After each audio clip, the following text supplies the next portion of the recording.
Olá, gente, tudo bem? Paz de Cristo Jesus. Estamos aqui para gravar mais um vídeo aula, tá? Aí uma matéria que nós tivemos um tempo desse. Eu prometi fazer uns vídeos sobre esse tema, só que eu nunca tinha feito, né? Que é para falar sobre as cartas católicas, ou também conhecida como cartas gerais, tá? A gente vai falar um pouco a introdução dessa questão das cartas católicas, porque são chamadas assim, de cartas católicas ou cartas gerais, e depois eu vou explanar um pouco cada carta dessas cartas católicas. Tá? Hoje eu vou falar um pouco sobre Tiago também, e assim sucessivamente até nós terminarmos o nosso trabalho aqui em relação a esse tema.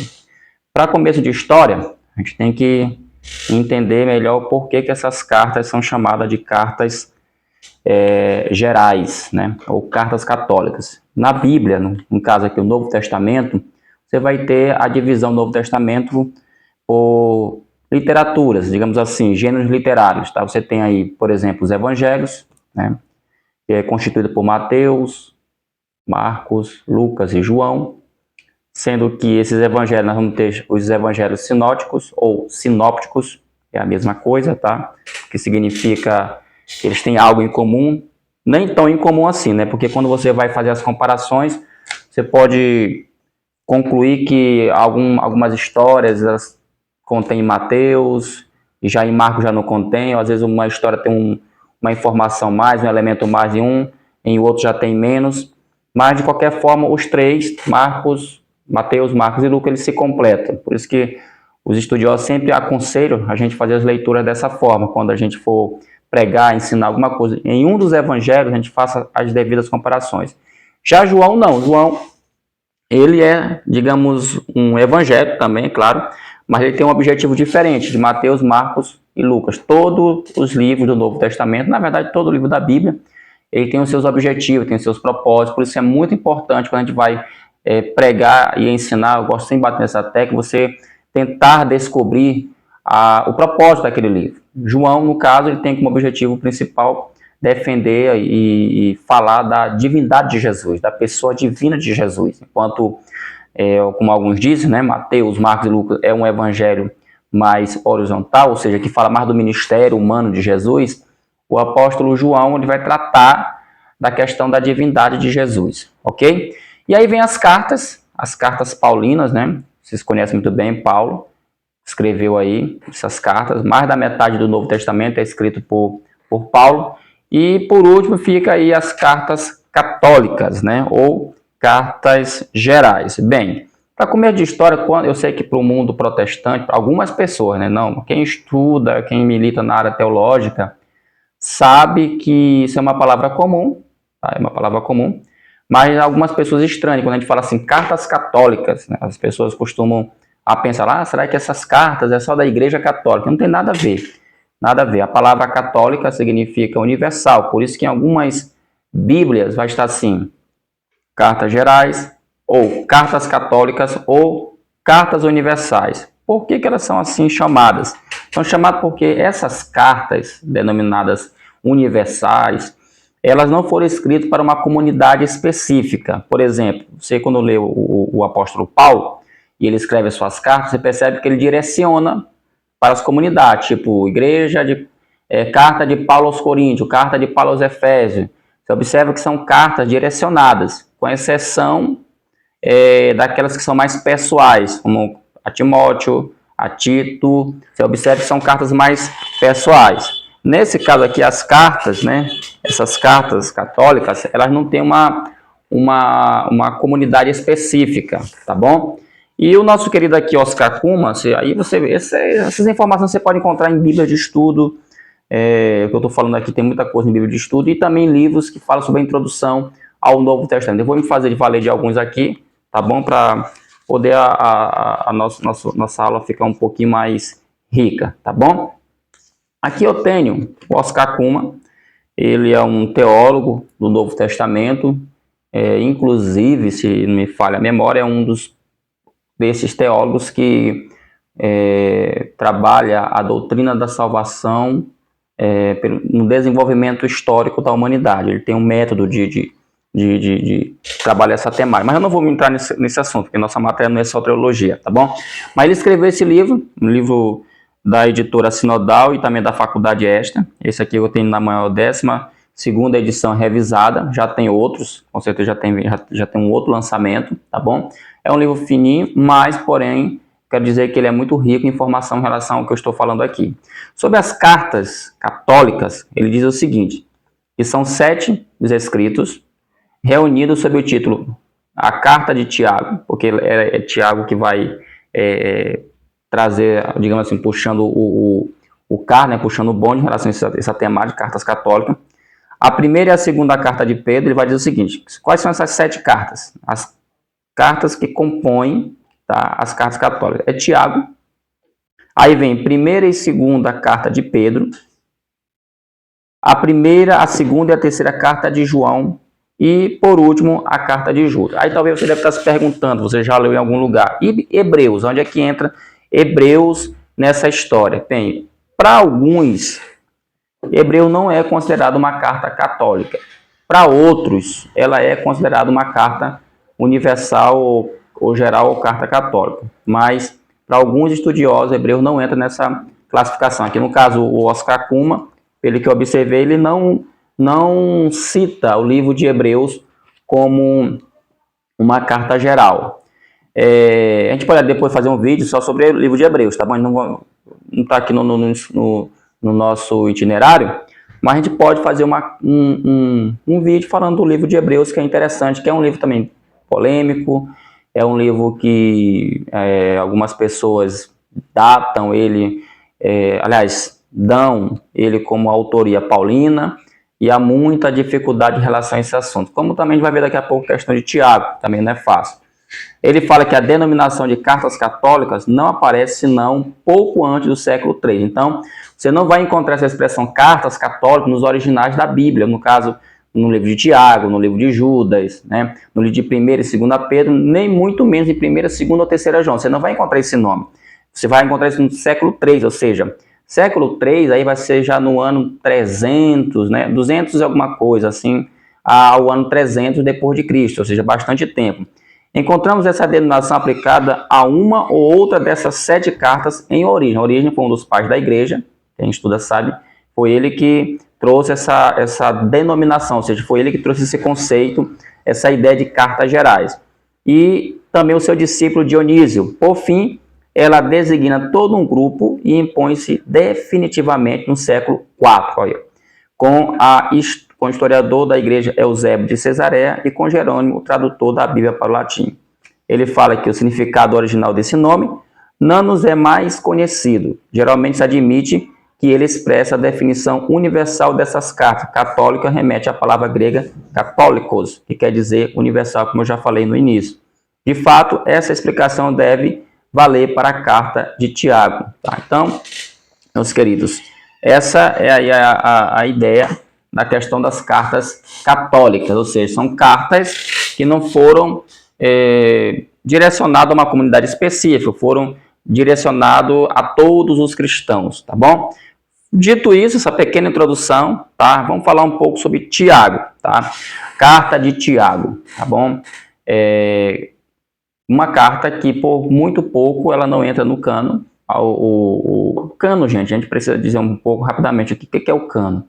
O cano foi, na verdade, a seleção dos livros do Novo Testamento que foram escolhidos para fazer parte desses livros sagrados. Há muita controvérsia em relação a isso, alguns críticos, né? Por isso que dizem que eles não acreditam na Bíblia, porque esses livros que foram escolhidos, os 27 livros do Novo Testamento, eles foram escolhidos de forma arbitrária, política, né? Houve uma política e eles selecionaram aquilo que eles queriam colocar como livro sagrado. Bem, sobre isso aqui é uma outra história, isso aqui também cabe aqui um outro estudo, uma outra explicação, mas assim, por alto, o que eu tenho lido dessa questão do cano, é que esses livros, em caso os 27 livros, é bom que se diga, irmão, que não no tempo do início da história da igreja, que começou-se a escrever a literatura cristã, é bom que se diga que não foi só esses 27 livros. Hoje está mais comum você encontrar na internet vídeos, livros escritos propriamente dito onde eles falam de livros que não fazem parte do cânon do Novo Testamento. Tá? Você tem, por exemplo, o famoso livro de Tomé, né, o livro de São Tomé. Você tem aí, por exemplo, os livros como Apocalipse de Pedro, você tem por aí, então, são muitos outros, o Evangelho de Maria Madalena. Então, a pergunta que os críticos fazem é se esses livros contêm essa nomenclatura, entendeu? Trazem nomes de apóstolos, discípulos, por que eles não foram inseridos dentro do cânon também? Também de comum acordo entre os estudiosos que o apóstolo Paulo ele não teria escrito somente as suas 13 cartas, né, do Novo Testamento, mas ele escreveu muitas outras, mas porém só aquelas foram incorporadas como cânon do Novo Testamento. Isso é uma discussão longa, uma discussão grande, porém, né, ela é tratada dentro dos círculos teológicos com muito cuidado. Tá? Então vai ter uma ala que vai ter suas teses, suas teorias, e outras vão ter também aqueles que são considerados, como a gente costuma falar, fundamentalistas, também vão ter as suas teses, as suas origens. Depois a gente pode também gravar um vídeo específico falando só sobre essa questão da canonicidade e qual foram os critérios, porque houve critérios que eles usaram para escolher um livro e deixar outro de lado. Mas relacionado a Tiago, né, inclusive Tiago, agora no dia 31 de outubro, foi comemorado o dia da Reforma Protestante, e o grande pioneiro, né, digamos assim, o grande responsável pela Reforma Protestante, Martinho Lutero, inclusive ele não gostava muito de Tiago, né? Até depois que ele mudou suas concepções, suas ideias, mas a princípio ele chamava Tiago, ele considerava Tiago uma carta sem valor, uma carta espúria. Ele chamava essa carta de a carta palha, ou seja, uma carta que para ele não tinha nenhum valor. Isso porque é bom que se diga que Lutero falou essas coisas, porque ele estava em um entrave, ele estava em um debate muito sério contra a Igreja Católica Apostólica Romana. Você sabe que a doutrina soteriológica, ou seja, a doutrina da salvação da Igreja Católica, ela é uma doutrina que trabalha muitas questões das obras. E Martinho Lutero, ele tinha acabado de ter um grande problema, digamos assim, ter uma grande divergência, uma grande briga com essa doutrina. Então, quando ele aprende que a salvação é um ato de fé, se a salvação não se consegue pelas obras, ele começa a colocar toda a sua força, todo o seu esforço, escrevendo, pregando dessa forma e combatendo qualquer tipo de ensino, escrito ou pregação que falava que a mensagem é por obras. Então, por isso, quando ele chega em Tiago, ele tem esta conclusão. Porém, depois, alguns historiadores já ouviram alguma coisa dizer que Lutero reconsiderou as suas opiniões, né? Reconsiderou e começou a reconhecer Tiago também como palavra de Deus. Eu preciso pesar mais sobre isso, não sei se de fato isso aconteceu, mas eu já ouvi alguma coisa sobre isso. Mas se por acaso você que está assistindo esse vídeo chegar à conclusão de que não, professor, se isso não existe, você pode comentar aí no vídeo sem problema nenhum. Nós estamos aqui também para aprender, tá bom? Sobre Tiago, nós temos o seguinte, falando da autoria do livro de Tiago, autoria. Bem, primeiro, pelo menos nós temos aí, pelo menos, tá? No Novo Testamento, 3 Tiagos. Tá? Você vai ter 3 Tiagos no Novo Testamento. E um desses 3 pode ser o autor, pode ser, tá? O livro de Tiago tem uma autoria também bastante complicada, tá bom? É claro, normal que a comunidade mais ortodoxa, mais tradicional, é natural que diga-se que o livro de Tiago, esse livro de Tiago, o seu autor seria um meio-irmão de Jesus, tá bom? Vai já chegar lá. Porém, todavia, 2 pontos, como eu costumo falar, na Bíblia, no caso do Novo Testamento, você não vai ter só esse Tiago. Você tem pelo menos, como eu falei, 3 Tiago. O primeiro Tiago que nós temos é o irmão de João, tá bom? O irmão de João, que foi um dos apóstolos. Na verdade, ele é considerado importante, tá? Esse Tiago. Alguns, como dizem, né, ele fazia parte do círculo, né, de amizades mais íntimas de Jesus. Também tem gente que diz que não existia isso, mas pelo que nós observamos em algumas passagens bíblicas, né, às vezes quando Jesus saía para um lugar, ele chamava Pedro, Tiago e João. Tem até a musiquinha, Pedro, Tiago, João, né? no barquinho. Pedro, Tiago, João no barquinho, né? Então, brincadeiras à parte, esse Tiago ele fazia parte dos 12, tá? Só que esse Tiago, de acordo com a Bíblia, lá em Atos, ele foi morto à espada por ordem de Herodes, né? O rei Herodes mandou matá-lo pela espada. Tem um segundo Tiago que também ele fazia parte do grupo dos 12. Então, no grupo dos 12, você vai ter aí 2 Tiagos, tá bom? 2 Tiagos. E só que esses 2 Tiagos, já adiantando aqui uma ideia em defesa, né? A teoria de que o livro de Tiago foi escrito pelo irmão do Senhor Jesus, esses 2 Tiago, pelo que a gente observa, tudo indica, né? Eles não tiveram, não sei como é que é isso, porque no Novo Testamento, quando você começa a ler o livro de Atos dos Apóstolos, você percebe que alguns personagens eles vão sumindo, né? Eles vão sumindo. Você percebe que Pedro aparece muito, depois ele desaparece também, em certo momento ele desaparece, depois vem João, mas alguns outros apóstolos dos 12, eles vão desaparecendo. Aí é que entra o estudo da história da igreja, aí vai entrar também o que eles chamam das tradições, aonde baseado nessas tradições, porque esses apóstolos, tudo indica que eles não ficaram todos em Jerusalém.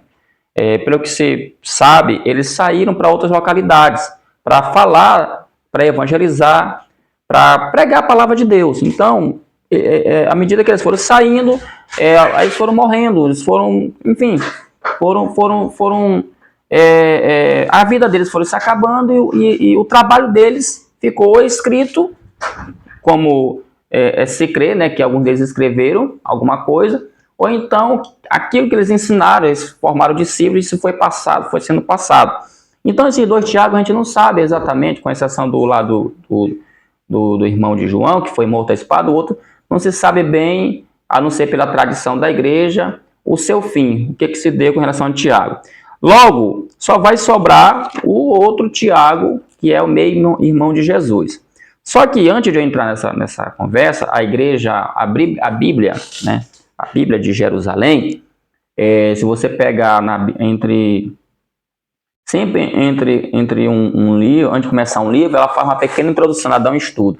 Eu estive lendo, ela é claro que ela vai, é óbvio que ela vai colocar, ela não coloca esse Tiago, autor do livro, como meio-irmão de Jesus. Ela não vai fazer isso, até porque vocês sabem que isso vai comprometer uma doutrina fundamental dentro da igreja, que é a questão da virgindade de Maria.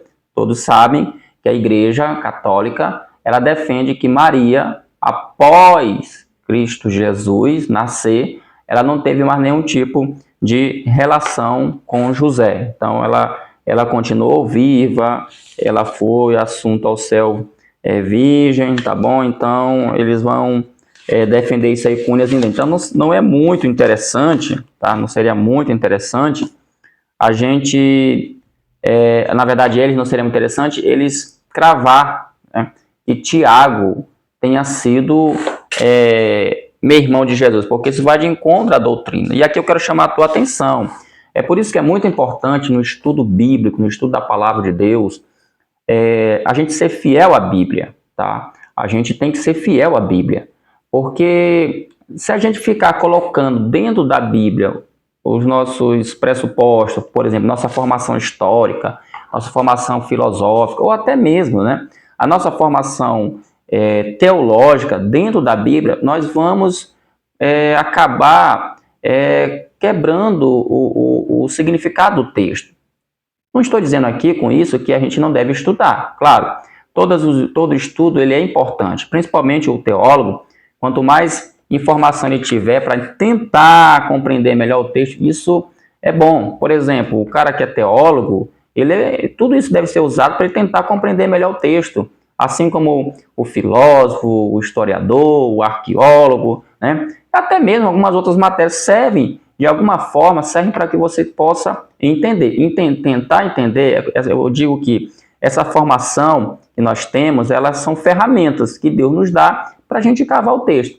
Agora, eu colocar a ideia, por exemplo, a igreja católica, infelizmente, eles admitem isso, eles não têm nenhuma vergonha de dizer isso, ele diz claramente que a Bíblia foi escrita por causa da igreja, né? Então, eles colocam a igreja católica como soberana, o Papa como soberano, e a Bíblia, claro, também. Só que a Bíblia, quando a gente parte para uma discussão teológica com um padre, com um teólogo católico, eles vão dizer sempre isso, né, que a tradição da igreja, né, está acima das escrituras. Não pode, porque se isso, a gente for, tem um vídeo meu gravado sobre isso, né, se isso for algo que deve ser realmente levado em consideração, vão ficar sempre as pontas da verdade, porque quando você está estudando um assunto, por exemplo, para ficar bem claro, quando a gente está estudando um assunto, eu acredito que o objetivo daquele estudo nosso é encontrar o significado do texto, é encontrar a verdade. Então, eu sei que para se chegar à verdade de um determinado assunto, requer muita pesquisa, requer muita coisa, mas tem que haver um juiz dessa verdade. Essa é a minha opinião. Tem que haver um juiz dessa verdade. E quem seria o juiz dessa verdade? Para mim, o juiz da verdade é a Bíblia. Ou a Bíblia, ela é a palavra de Deus, ou ela que dá a última palavra, ou então a gente vai ficar sempre nesse joguinho de joga para lá, joga para cá. E a gente nunca vai conseguir se encontrar e fica muito solto. Então, por isso, a Igreja Católica, para sustentar essa questão da virgindade da mãe de Jesus, eles são realmente capazes de fazer tudo, inclusive usar muita história, muita tradição para tentar sustentar isso. Mas o que era mais importante, que seria a Bíblia, para mostrar vou mostrar na Bíblia, um texto na Bíblia, pode ser que se eu cheguei ao vídeo de algum católico, ele tem toda a liberdade, eu quero deixar bem claro, de chegar e dizer, olha, você está errado, você está equivocado. Aqui na Bíblia tem um texto que fala que, de fato, Maria, ela, a mãe de Jesus, ela continuou virgem, assim. Se você tiver um texto assim, estamos aqui abertos a ouvir, tá? E vamos ver se realmente tem fundamentação ou não. Mas, pelo que se observa, não tem nada. Nos evangelhos, pelo menos, a gente não vê nada. No livro de Atos, a gente não vê nada. Nas cartas paulinas, a gente não vê nada. Nas cartas católicas, a gente não vê nada. E também no livro do Apocalipse, a gente não vê absolutamente nada relacionado a esse tema. Tudo que se sabe está baseado em tradições e histórias fundamentadas nisso, ok? Então, é óbvio que a Igreja Católica não vai aceitar a teoria de que Tiago, o autor desse livro, o autor do livro Tiago, seja meio irmão de Jesus. Uma outra teoria que também se levanta sobre esse Tiago é que ele possa, de fato, ser ali parente de Jesus, mas ele seria filho de José, que foi, digamos, o padrasto, que era o pai de Jesus, terreno.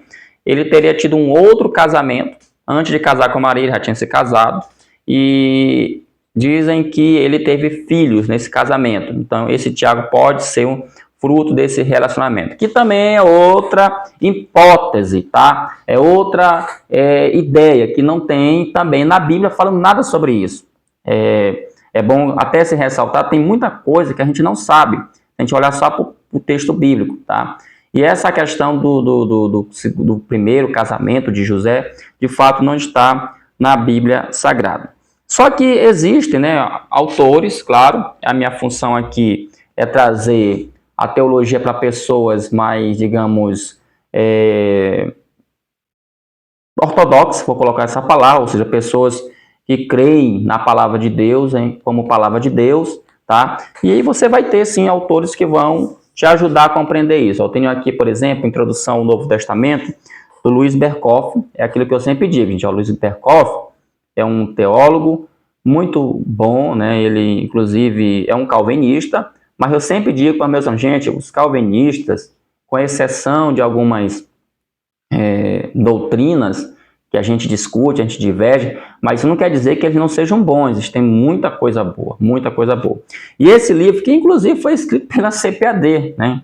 O Luiz Berkhoff foi escrito pela CPAD, ele traz aqui nesse livro alguns argumentos importantes para tentar, como é que eu poderia dizer, fundamentar a ideia de que Tiago seja realmente o meio-irmão de Jesus. A primeira defesa que ele traz acerca dessa carta é sua autoridade. Bem, lembra que eu falei? Vamos colocar 3 possibilidades de Tiago como escritor dessa carta. Nós temos o Tiago, temos 2 Tiago apóstolo, e tem o terceiro Tiago, irmão do Senhor Jesus. Os dois primeiros Tiagos, não sei se como a Bíblia está falando, eles eram apóstolos. Os apóstolos, meus irmãos, eles tinham grande prestígio na igreja. Todo mundo respeitava um apóstolo. Os 12 apóstolos, os primeiros discípulos, aqueles primeiros que foram chamados por Jesus, eles tinham grande prestígio. Esse Tiago aqui, que provavelmente o escritor, né, é o meio-irmão de Jesus, tá? Ele não se apresenta como apóstolo. Nessa carta ele não se apresenta como... Pelo contrário, se você pegar bem no início da carta, tá até aqui a Bíblia aberta, como é que ele começa? Deixa eu dar só uma lida aqui, ó. Como é que ele começa a sua apresentação? Tiago, servo de Deus e do Senhor Jesus Cristo, as 12 tribos dispersas entre as nações. Saudação. Observa que ele não começa no Tiago, irmão de Jesus, privilegiado, aquele que fazia parte da família. Ele não usou a prerrogativa de parentesco, né, com Jesus para fundamentar a autoridade da sua carta. Ele se coloca, pelo contrário, ele coloca como servo. Essa palavra servos, no original, significa escravo. Então, ele se coloca como escravo de Deus. Tá? Esse é um ponto. O segundo ponto que se observa sobre essa questão da autoridade dele é que o livro de 1 Coríntios, tem uma passagem que fala que 500 irmãos, né, foram testemunhas e entre eles estava Tiago. Esse Tiago, o escritor. Tá? Então, como você pode observar, durante a jornada de Jesus, antes de ele morrer, a família de Jesus, eles não acreditavam, eles não criam em Jesus. Tá?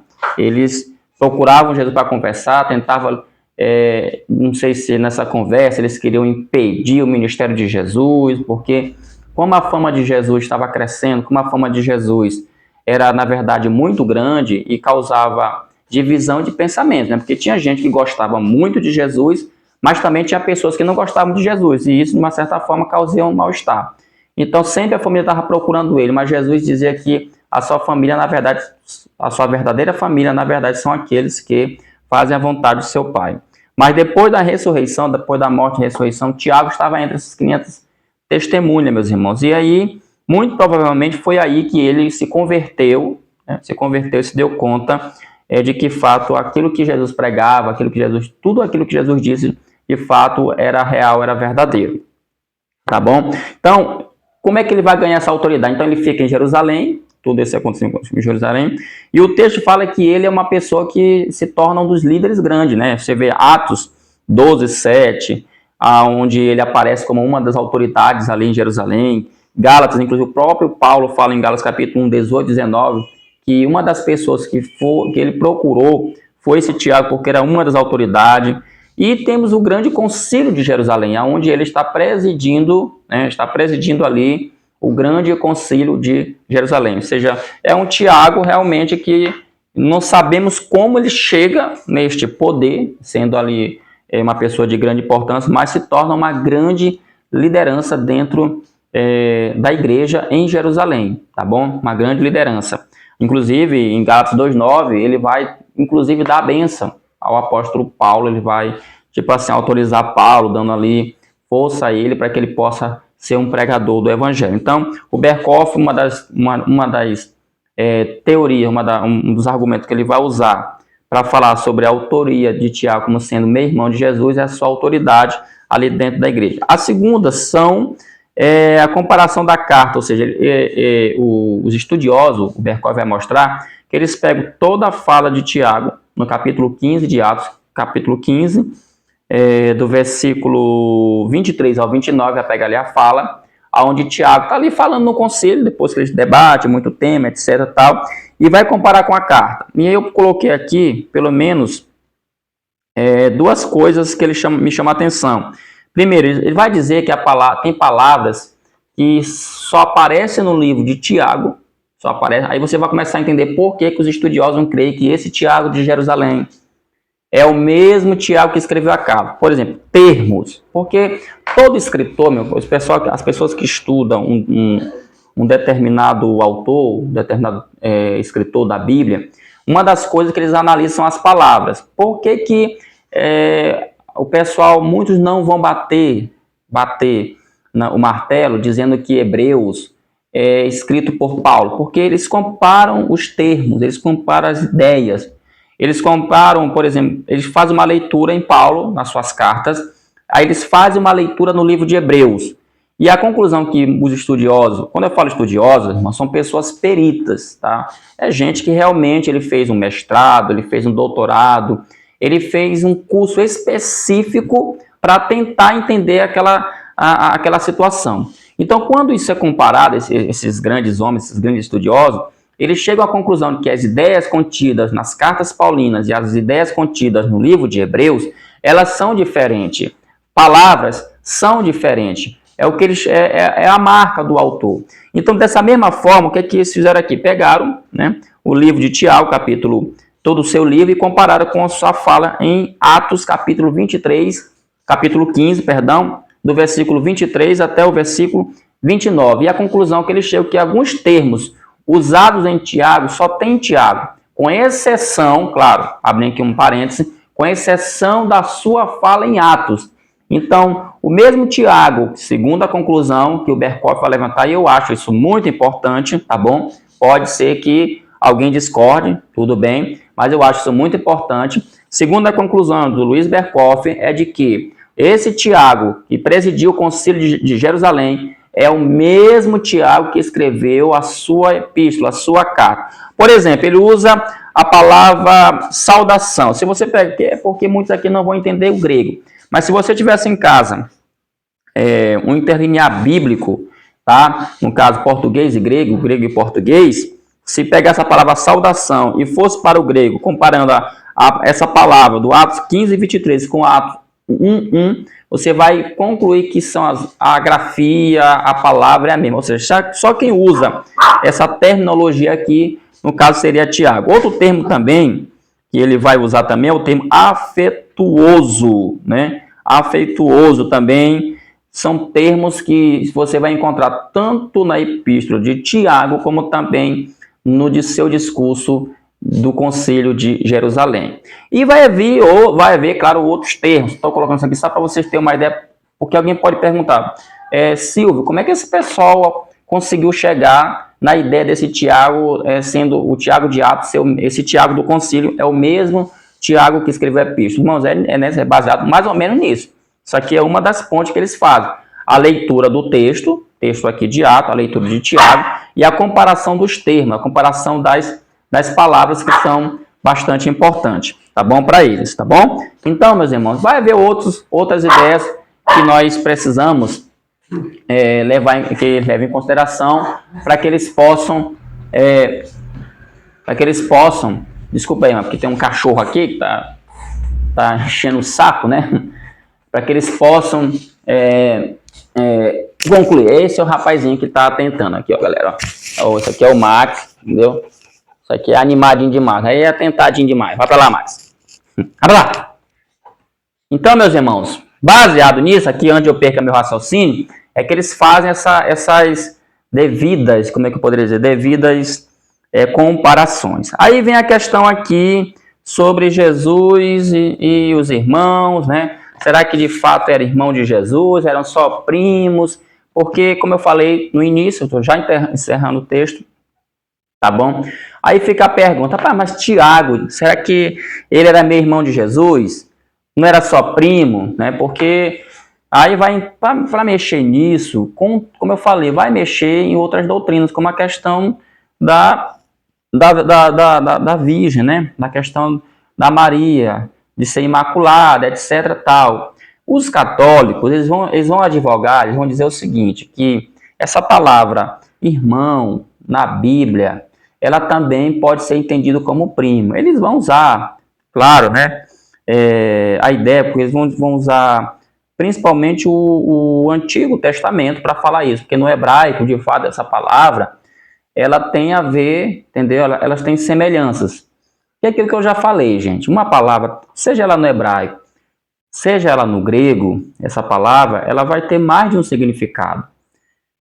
E o que ocorre é que a gente precisa, né? A gente precisa ser honesto, né? Então, no hebraico, a palavra irmão e primo são aí a mesma coisa. Então, baseado nisso, é que eles vão falar, entendeu? Que quando na Bíblia fala, no caso, o Novo Testamento fala que Jesus, os irmãos de Jesus, ali, na verdade, ele não está falando dos irmãos de sangue, mas seriam primos. Só que um autor, eu li um pequeno artigo na internet, o autor, ele me chamou a atenção, uma coisa simples, tá bom? Ele diz que no Novo Testamento, a palavra irmão, no grego, é adelphos, né?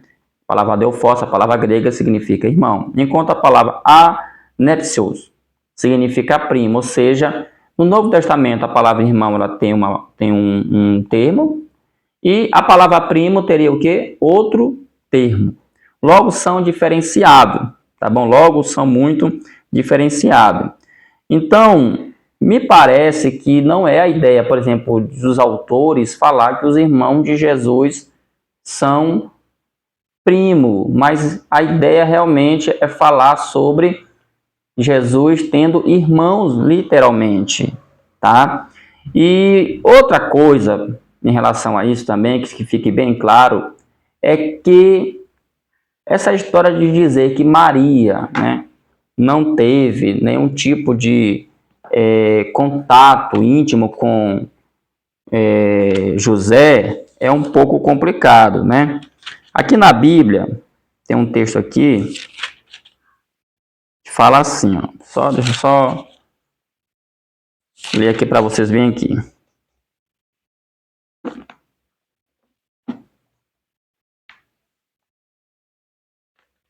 Deixa eu achar aqui, gente, porque eu sou péssimo, né? Tá.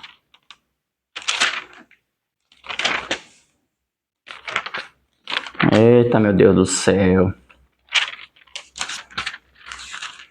Cachorro é bicho que enche o saco, você não imagina. Aqui. Fator de geração.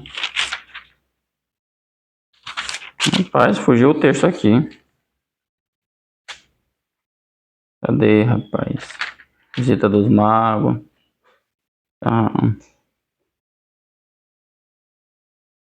aqui, ó. Mateus, capítulo 1, versículo 24, diz assim: Ao acordar, José teve aqui. Porque assim, vou ler aqui a partir do versículo 22.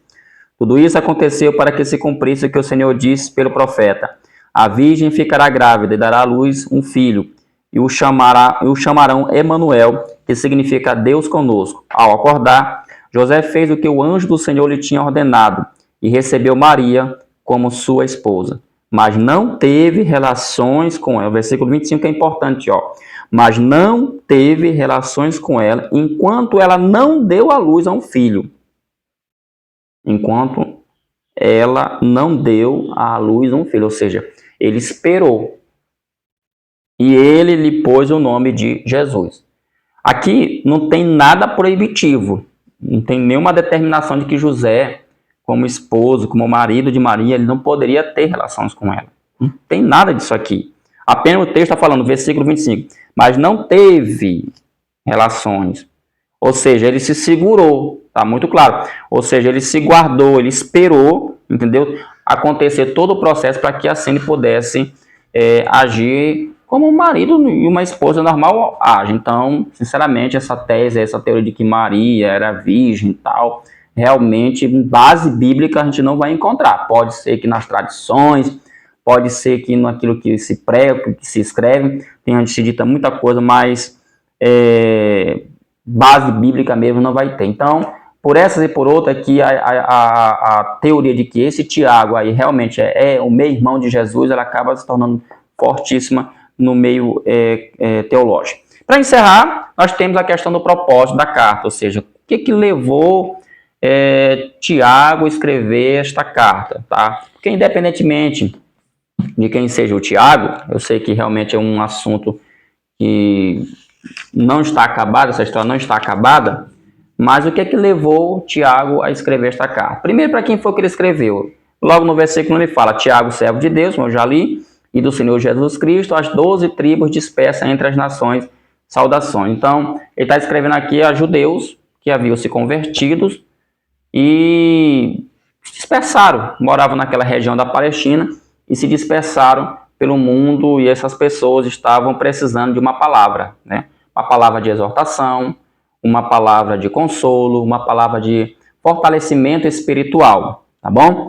E o objetivo da carta é, como todo mundo sabe, quem já leu Tiago sabe, Tiago, ele não é um texto, como é que eu poderia dizer assim, um texto teológico, profundo. Ele é, na verdade, um manual prático da fé cristã. De forma bem simples, para não polemizar muito, Tiago é um livro que trata das questões práticas da fé cristã. É por isso que houve, e ainda há até o dia de hoje, teólogos que dizem que esse Tiago, ele não deveria fazer parte do cânon, ou seja, do Novo Testamento, porque o seu conteúdo, as suas doutrinas, divergem claramente com o apóstolo Paulo em relação ao tema da doutrina da fé. Tá? Alguns vão dizer que Paulo escreveu algumas das suas cartas, como Gálatas, Romanos e Efésios, se não me falha a memória. Um dos objetivos é para justamente combater essas ideias pregadas por Tiago.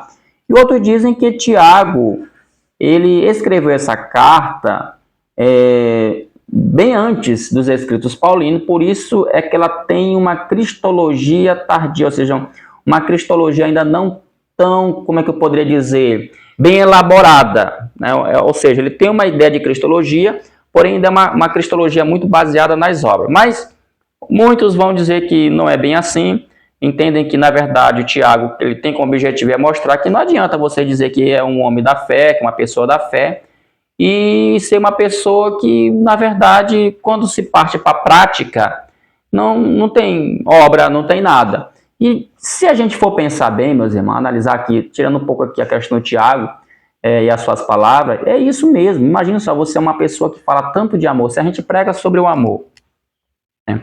A gente fala de amor, fala de perdão, a gente fala de solidariedade. E quando chega a hora de pôr isso na prática, a gente não coloca, é um tanto estranho, porque o amor, ele precisa ser materializado. Ele chega a repreender os ricos, né? Ele chega a repreender na sua carta pessoas, por exemplo, ele diz, se alguém for, né, na sua casa, bater na sua porta pedindo um prato de comer e você dizer apenas Deus te abençoe, estou aqui parafraseando o Tiago, você está pecando. Ele até fala, aquele que sabe que deve fazer o bem e não faz o bem, ele está pecando. Veja que Tiago ele entra em temas assim, ou seja, eu peco pelo tal do pecado de omissão. Então, Tiago é uma carta prática, é o manual prático da fé cristã. Então, se você quer aprender como é que um cristão deve viver, o que ele deve fazer, quais são as práticas, leia Tiago. É claro que ele não vai dizer que isso é critério para a salvação, mas de fato é muito estranho. Se a gente for analisar bem, é muito estranho a gente dizer que é crente, que a gente tem amor, e quando é na hora de praticar esse amor, a gente não pratica. Tá bom, gente? Gente, eu espero que isso aqui é um vídeo, o vídeo ficou um pouco longo, tá legal? Mas eu espero que a gente tenha conseguido aí nesse primeiro momento passar aí alguma coisa importante para os irmãos, que os irmãos possam aprender e desenvolver. Então, quem puder, curte esse vídeo aí, comenta no vídeo, tá? Passa para outros, entendeu? Até porque eu quero até agradecer aqui algumas pessoas que têm se inscrito no meu canal. Meu canal é muito simples, eu não tenho ainda muitos seguidores, mas a gente está crescendo. Então, cada pessoa que me segue no meu canal, que vai lá, curte, que começa a me seguir, eu agradeço muito a Deus, porque eu sei que esse é um projeto, eu acredito que tem chegado, né, ao coração de muitas pessoas. Como eu disse, não é um curso de teologia, a gente não se propõe aqui em dar uma aula exaustiva, tá bom? Meu conselho sempre é, faça um curso de teologia, se inscreva, compre livro, leia, tá? Porque o objetivo do canal é alcançar professores da escola dominical principalmente, porque eu sei que essas pessoas, muitas que são professores da EPD, não têm aí a condição, não tem tempo de poder entrar num curso, e por isso acabam o seu conhecimento, né, sendo resumido, ok? Quero dizer que para ano que vem, eu pretendo fazer nesse canal aqui, toda semana, se Deus me permitir, me der graça e força, dar aqui a aula dos jovens, né? Eu sinto que não tem muitos canais, tem muitos canais da lição dos adultos, mas para ano que vem eu quero aí criar o canal onde a gente vai trabalhar a aula para os jovens, tá bom? Eu espero alcançar também bastante professores de jovens, que também tem essa labuta, que também tem essa tarefa de ensinar a palavra de Deus. Isso não quer dizer que eu não vou continuar aqui gravando aqui sobre esses temas, tá bom? Eu vou usar o canal para as duas coisas, tanto para gravar essas questões teológicas, tá bom? Como também para falar da lição bíblica de Escola Dominical do Jovem, ok? Então, muito obrigado, fiquem todos na paz do Senhor e até a próxima, se assim Deus quiser. Amém.